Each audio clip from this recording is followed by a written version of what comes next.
The following is intended for mature audiences only. Viewer discretion is advised. The opinions stated in High from Space do not in any way reflect its parent company, the Milky Way Public Radio Broadcast System.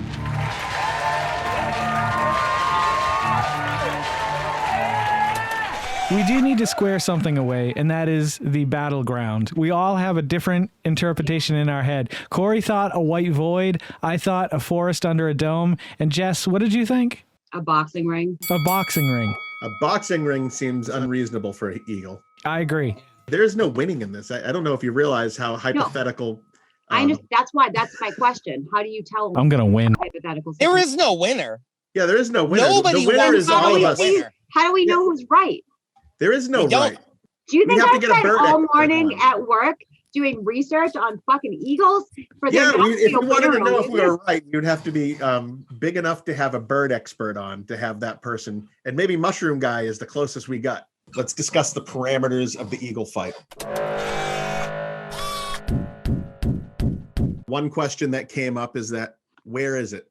Where does the eagle fight take place? Would it be outdoors? Outdoors in the woods or outdoor arena? Outdoor arena. I'm stuck between a blank void Okay. and the forest. So, because I kind of like Jay's idea as well of forest under a dome. Forest under a dome. Okay, but what about somewhere that isn't Soul Calibur, but it's like Sophia's stage where you can do a ring out? Because that would also be considered a win, no matter who says it isn't. So like a cliff. I guess maybe not a stadium. In my head, maybe more like what's the Dragon Ball Z? They would have those outdoor battles, just as far as the land will go, they will fight to the death. There is no ring out. Okay. There it is. You will chase, the eagle will chase you down. The forever. Land or sea. We'll just go. Okay. Yeah. So No sea. It's no just sea, land. just land. It's just it's an open, endless forest with fields and woods. So then that means you are visually in contact with that animal pretty much at all times. is the eagle aware of the situation? It does have human brain? Yes. We're both aware because it's life or death. Kill or be killed. Okay, that's fine. I feel like there could be streams. It's an open sand, no oceans or anything you get to swim across. But it's kind of it would be a Hunger Games arena where you pop up from the ground and you start fighting me. We should probably get started here. So let's just get the opener going.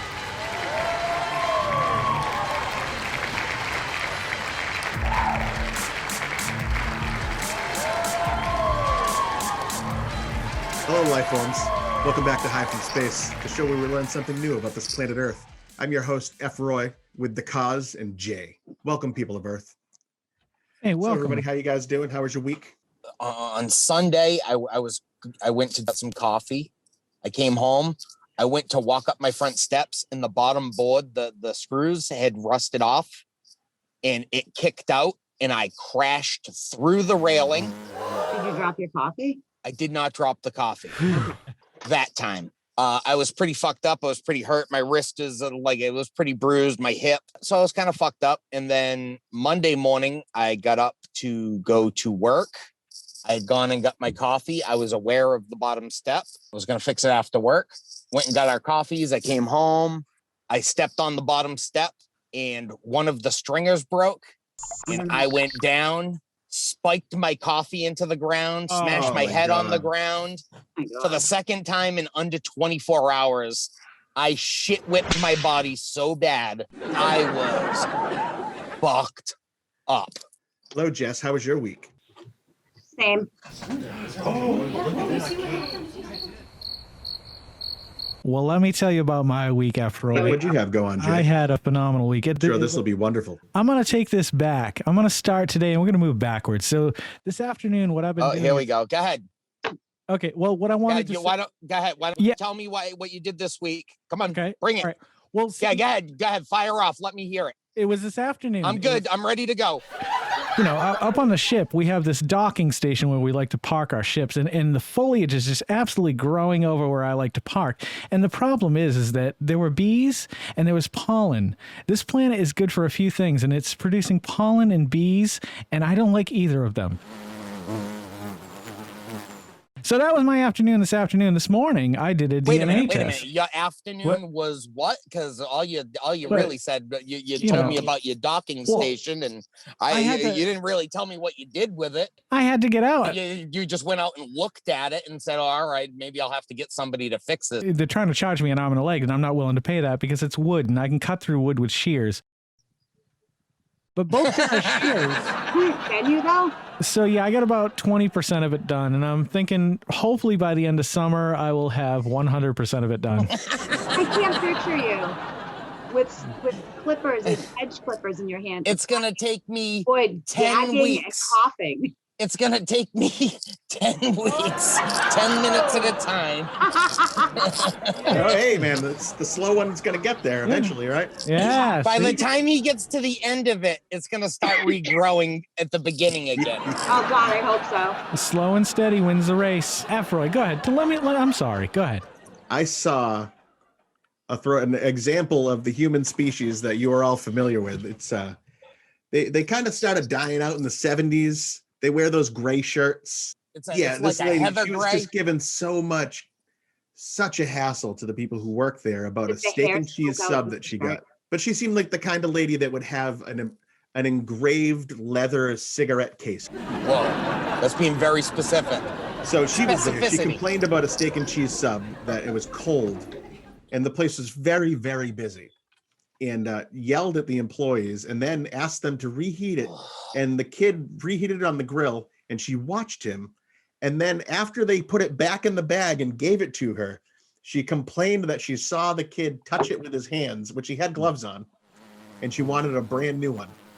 So then she sat there and fought with them until they made her a new one. And a hero in line yelled at her, "You should try and be a lot more happier, you fucking bitch." And then I thought it was That's a patriot. She got her sub for free when she got to the front of the line. It was really, really good. Yeah, I'm going to raise my glass up to that lady. Yeah, good job. It was crazy. Yeah, there's not enough heroes out there to let people know how it really is. There's a height requirement for telling people off, and I don't make it. I'm sorry. People don't listen to the 5-foot person. People listen to the 6-foot person. Yeah, but you could be wily. You jump on somebody's back and just go nuts. Yeah. Is she a fucking coyote? What am I, an eagle? What do you call it? When you spaz? You just got to spaz out. Yeah, just going to spaz out a little bit. I don't want to spaz out because then everybody else thinks I'm the crazy one. Well, that's what you need to get. Yeah, if you want to be respected as a little person, you have to be the crazy one. Yeah. I don't think that I appreciate that term, Frank. Maybe we should start talking about, some fights. Let me get a little word from our sponsors. This week's episode is brought to us by the Jack Burton Trucking Company, Versailles, California. If you need something moved, call on Jack Burton. And by the Ford Taurus, Shitbox Edition. New from Ford, the Taurus you've always wanted, the Shitbox Edition. I'm interested in that one. That seems pretty good. Yeah. I would drive one of those. Did you know this? Geese mate for life. If an eagle is diving at you, it's coming claws first. It's not coming head first at you. No, granted, and that's called a... No, it doesn't come claws first at first. It comes head first and then turns. Oh, that's right. It does have that razor sharp beak on it as well. But an eagle, I don't think is going to hit you with its beak first. It's going to hit you with its talons. It's going to do that. Here's something we haven't factored in over this whole conversation. Most birds have very brittle bones, correct? That's what I'm talking about. Frank has been saying this for just to bring everybody up to speed. Okay. Yeah. Welcome to the segment. Could you kick this animal's ass? Eagle Fight Edition. Let me recap this. Recap it, the cause. Like Frank said, can you win a fight against this animal? This week, eagles. Now, the idea is you are in a life and death situation with an eagle. You know that it's you or the eagle's going to die, and the eagle also knows it's you or the eagle are going to die. That's correct. I would like to take a moment here and welcome to the conversation Pat Mitchell. He's here to talk to us today about fighting an eagle. Could we kick an eagle's ass? Hi, Pat. Hi from space, Pat. What's up, everybody?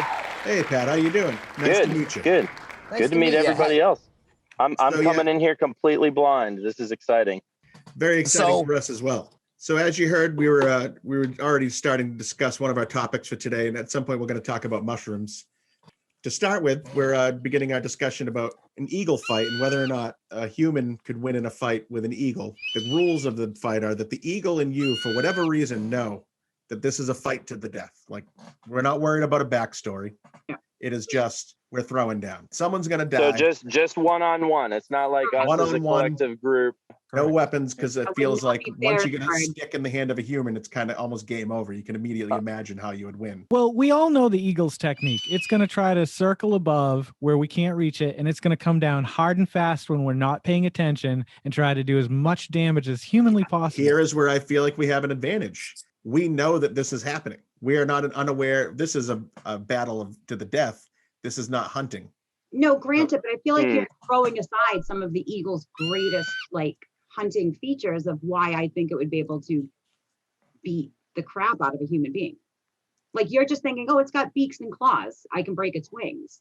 And eagle's talons are covered in such like crazy gritty, like 30. Right. I'm not saying that I'm not stuff. going to be injured in this match. I'm just saying if those talons grab any of my limbs, I am immediately grabbing those talons and I will smash like Hulk that bird into the ground until that bird no longer does bird Now, stuff. are you taking into consideration the fact that once this eagle grabs you, your body's not going to go into shock?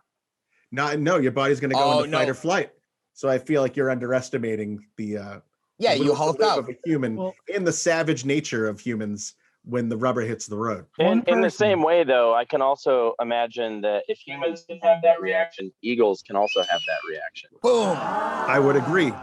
But Team eagle. I feel like once the eagle is in your grasp, How are you going to grasp it? You if are it's going to steering. grab me, I'm watching it come at me.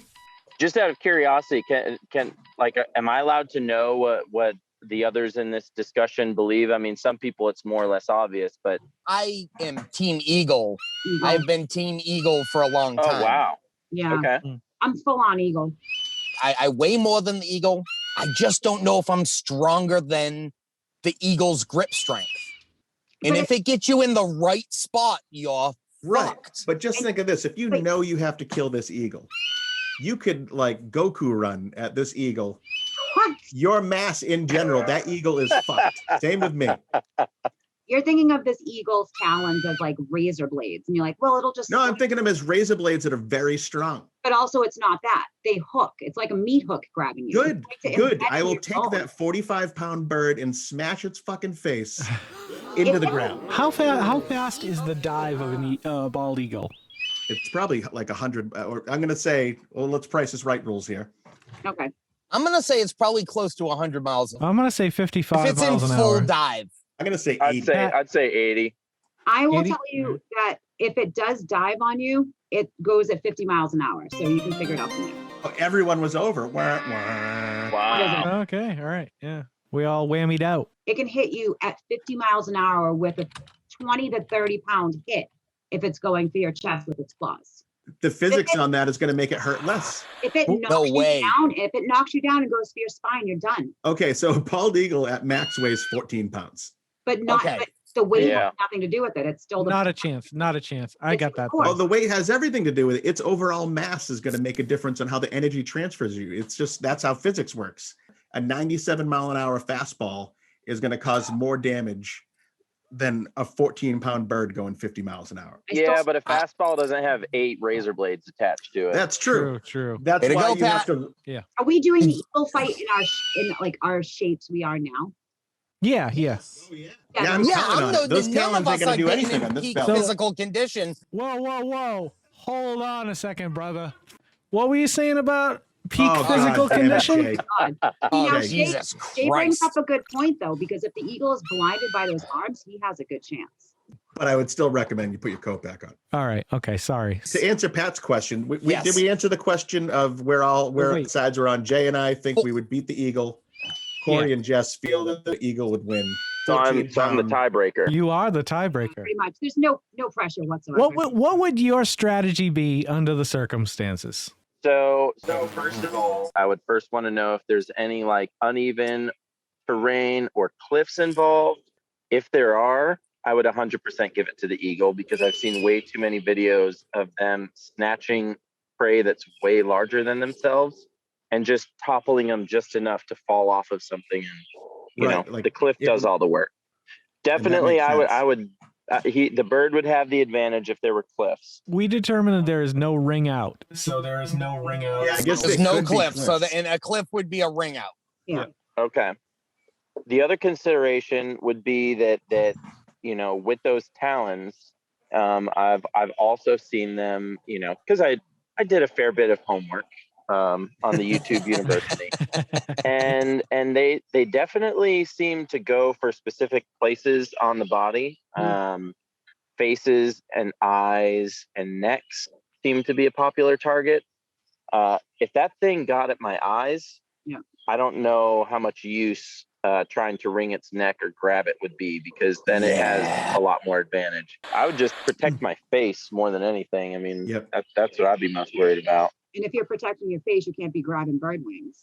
I think this battle comes down to the initial strike. If that eagle can get you in your eyes, your jugular, your spine, or anything that can cause permanent damage that you cannot recover from, it wins. However, if you're able to defend those vital organs and areas, and you're able to ensnare it as it comes in, I don't think it stands a chance. I feel like what would happen, what could happen in my ideal fight situation, the bird comes down. It's not just, if it hits you, it's not going to be easy for it to just swoop away necessarily. There's going to be a moment of recovery where it tries to get back up in the air, and that's your window of opportunity.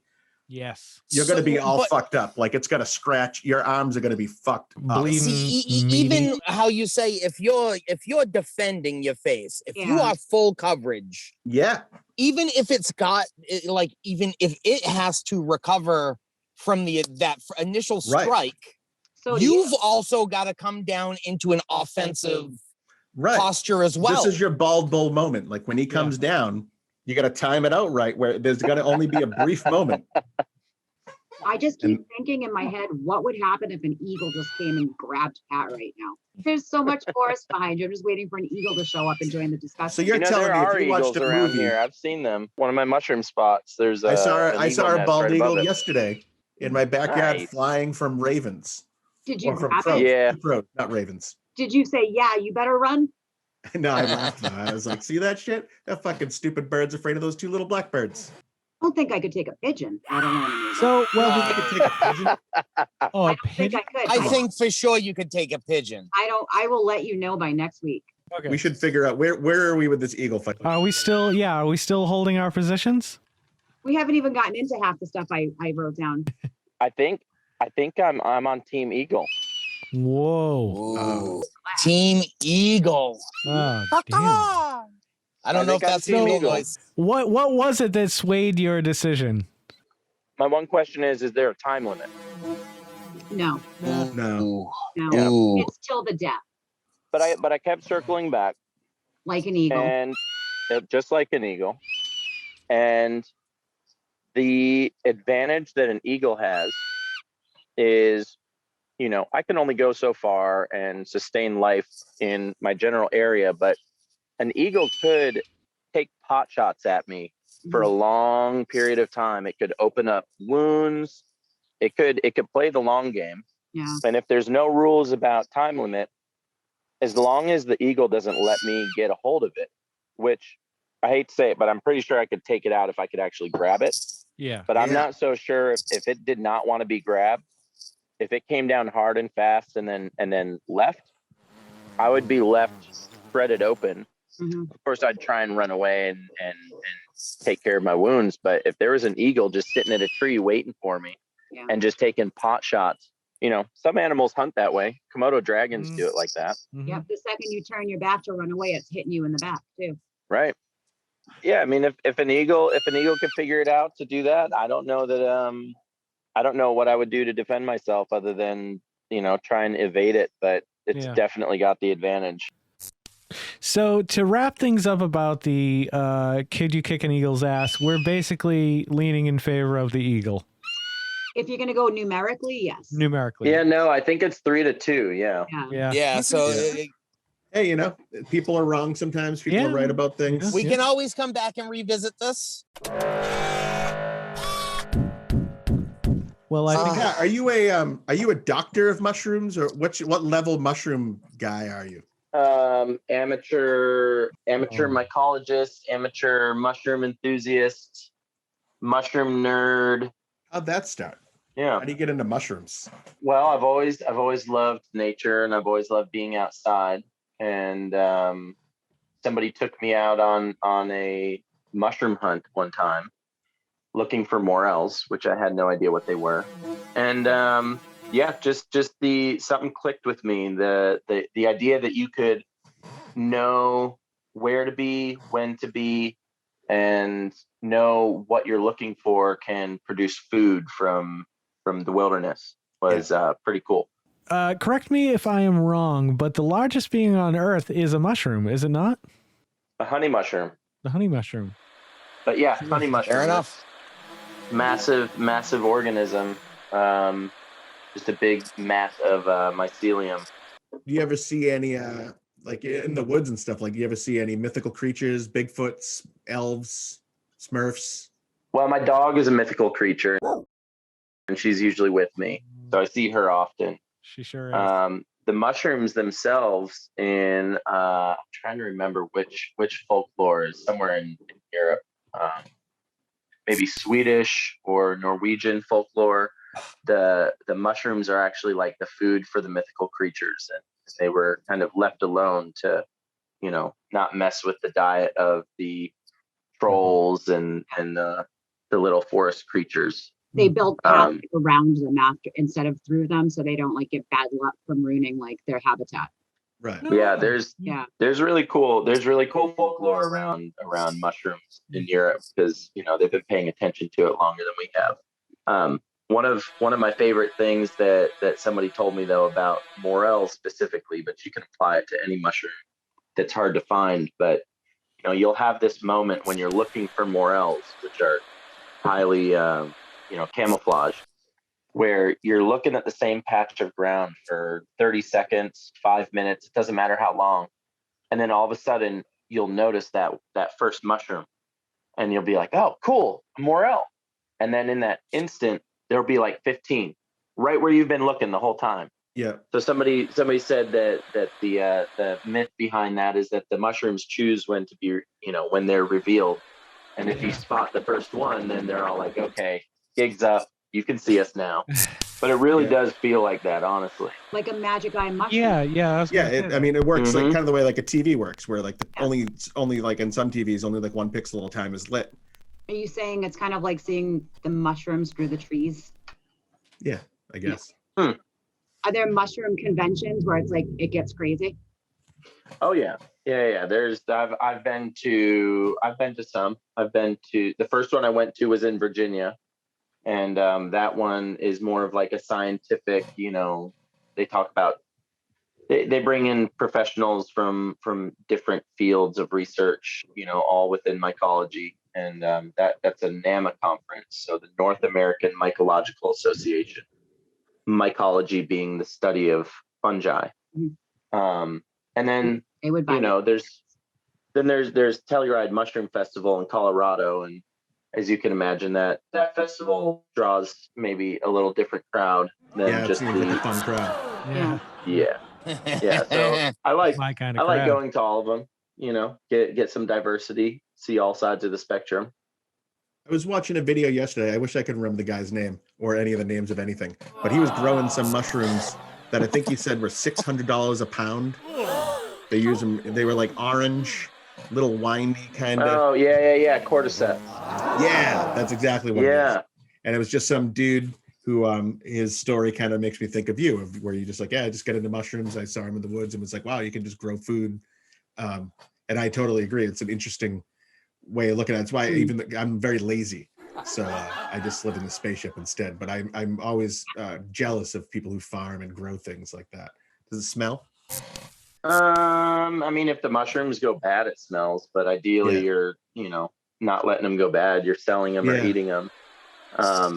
Usually, like if the mushroom's alive and eating the substrate, even if it's like eating, crap or something gross like that, it doesn't smell too bad because it's changing it into food that it can eat. So I guess I just assumed they would smell because I associate mushrooms with fungus. I guess I associate with like Dead things. Dead things. I think an important point is that if there were no mushrooms, things would smell a lot worse because all those dead Right. things would then just be, Decomposing and yeah.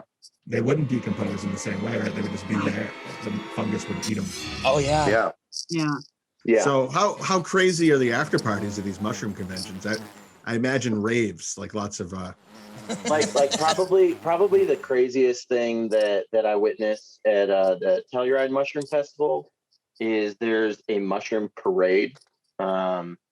And to kind of put you in the place, like Telluride, Colorado is like just this immaculately beautiful, the main street going down this downtown area is just facing this beautiful gorge mountain area with this massive waterfall, and and you get like 300 mushroom nerds that are like dressed as mushrooms dancing. Some of them may have eaten some edible mushrooms, some of them may have eaten some psychedelic mushrooms. There's like just a blast. That's acceptable. lots of dancing. And then at the very end, the parade all convenes back to the like center of the town, where a massive drum circle is erected. Well, actually, the drum circle is on a pickup truck and the whole parade is following it. So everybody's following this drum circle. It ends with basically a giant dance party. That's about as crazy as it gets. Like, that sounds pretty good. It's an awesome festival. And you also get a lot of people who are really interested in, making the world a better place and the environment a better place. And, mushrooms have a lot to do with some of the answers to some of those, problems. Truffle, what is it about them that makes them so expensive? Is it the rarity? Truffles are hard to find. They are very difficult to cultivate. There's, a lot of people who try and very few of them succeed. And just a little tidbit to go a little bit nerdier into it. The reason why truffles are so fragrant is because they took an evolutionary path, different than fruiting bodies of mushrooms, being like, the stem and cap. Yep.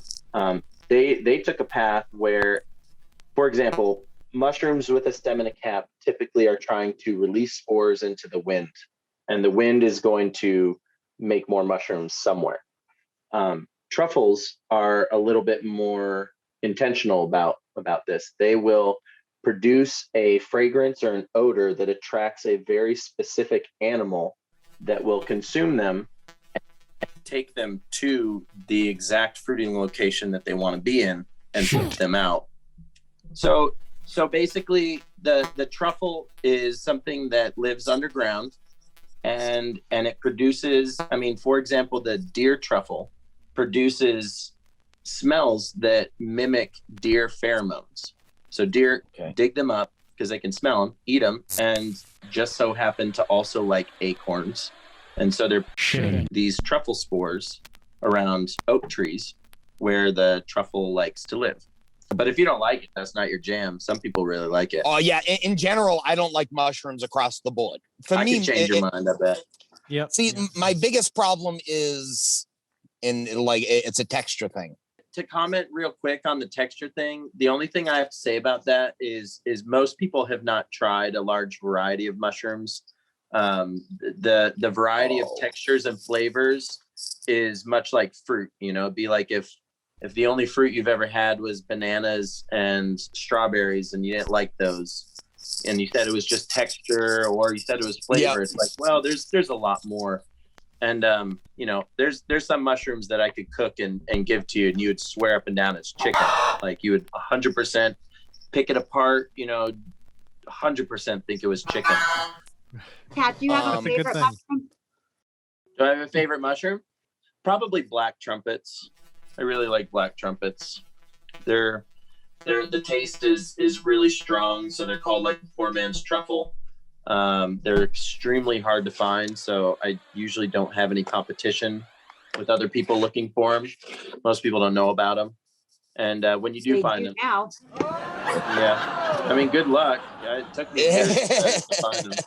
They literally look like an oak leaf. They're extremely hard to find, but once you find them, you land into like a whole patch of them. Yeah, you can see the mushroom through the tree. There we Whoa. They look like Those are little rad trumpets. looking. It would take me a They- lot to pick that off the ground and eat it. On good years, I mean, I'll pick like 20, 30 pounds of those and dry them Holy off. shit. Probably more. I mean, if there's good rains, those mushrooms are really, really respond to rain. You know, if it's dry, you won't see them. If there's a lot of rain, you'll have a huge abundance. But you know, they're small. You know, they're about the size of your thumb or your hand at the biggest. So Yeah, like how much space does 20 pounds of those take up? I would imagine it would take up a lot of space. when you dry them, they dry up. You know, they're 90% water, so they dry Yeah, up to so they get almost real nothing. small.